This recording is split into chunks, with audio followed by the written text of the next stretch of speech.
Bu videonun önkü videomuzda çektik. Yani Ahmet Meratov'un bana aydan güç tepme işini Ahmet Meratov'un şu yerdeki kanalında şu video vardır. Targov Center'da güç tepmesini ettik.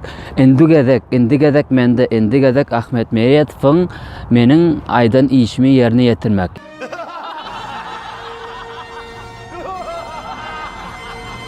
Yani ona näme iş buyurar ağdalar? Siz näme diýäňiz? Kim näme diýär?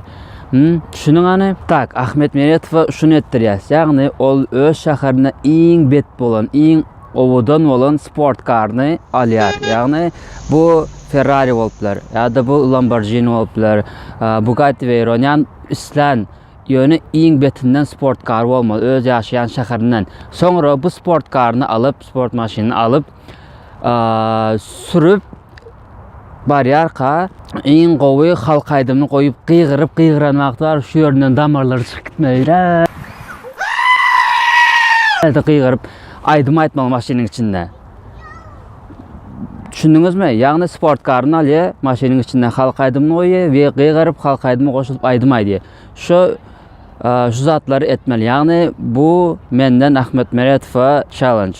Eger de araňyzda Ahmet Meratov'un haýsy maşyna aljagyny we haýsy halk aýdymyny aýtjagyny bilen agdamyda bolsa 20 ýa-da 30 dollaryna çörüne pul berilýär.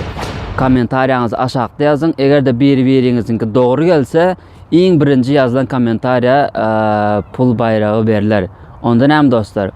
Ahmet Meratov'un videosuna garaşýarys.